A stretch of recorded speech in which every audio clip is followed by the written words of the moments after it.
भगवंत मान जी ने ऐलान किया है कि पंजाब में गरीबों का राशन उनके घर घर तक पहुंचाया जाएगा। Door step delivery of ration, घर घर राशन योजना। अभी आज़ादी के 75 साल बाद भी एक गरीब आदमी को अपना गेहूं चावल महीने का जो राशन होता है जो सरकार देती है, वो राशन लेने के लिए लंबी लंबी लाइनों में लगना पड़ता है, छुट्टी लेनी पड़ती है, ढेरों तकलीफ़ें उठानी पड़ती है। आज ज़माना ये आ गया कि एक फ़ोन करो और फ़ोन के ऊपर ऑर्डर करो और पिज़्ज़ा आपके घर आ जाता है, सारा सामान आपके घर आ जाता है, लेकिन राशन लेने के लिए गरीब आदमी को लंबी लंबी लाइनों में लगना पड़ता है।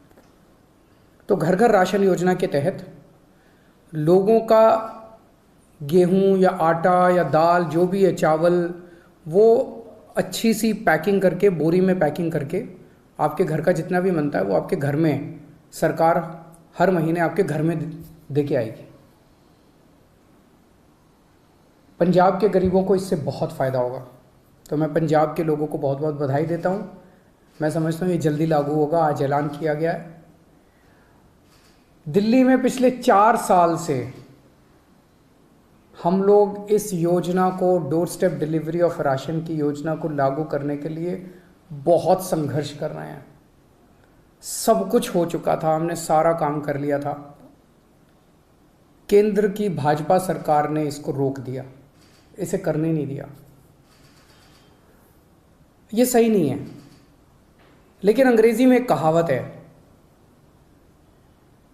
You cannot stop the idea whose time has come. जिस आइडिया का समय आ चुका है उसको कोई नहीं रोक सकता, उसको कोई ताकत नहीं रोक सकती, फिर उसके पीछे कुदरत लग जाती है।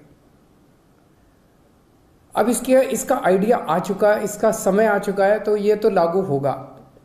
दिल्ली में नहीं लागू करने दिया, कोई बात नहीं, पंजाब में लागू करेंगे। पंजाब में लागू होगा, सारा देश देखेगा, सारे देश के लोग इसकी मांग करेंगे, पूरे देश में लागू होगा। जैसे आज मोहल्ला क्लिनिक दिल्ली में बने, पूरे देश में बन रहे हैं। दिल्ली के अंदर जो जो चीज़ें लागू कर रहे हैं, पूरे देश में लागू होती जा रही हैं। पिछले कुछ वर्षों में आप लोगों ने सबने देखा कि किस तरह से दिल्ली के लोगों के कामों को रोका गया, किस तरह से हम मोहल्ला क्लिनिक बनाना चाहते थे, मोहल्ला क्लिनिक को 2 साल तक रोक दिया, लेकिन फिर बनाए हम लोगों ने। सीसीटीवी कैमरे पूरी दिल्ली में लगाना चाहते थे, उनको 3 साल तक फाइल रोक दी केंद्र ने। स्कूल बनाना चाहते हैं उनको रोका जाता है, अस्पताल बनाना चाहते हैं उनको रोकने की कोशिश की जाती है। पिछले 75 साल से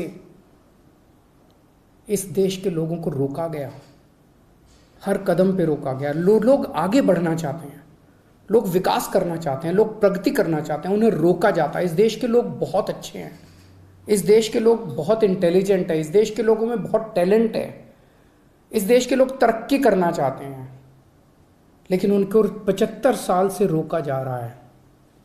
लेकिन अब लोग रुकने वाले नहीं हैं। अब लोगों ने ठान लिया, अब लोग खड़े हो गए हैं। 2 राज्यों के अंदर लोगों ने कट्टर ईमानदार सरकार बना दी है। अब ये देश तरक्की करेगा, अब ये देश आगे बढ़ेगा।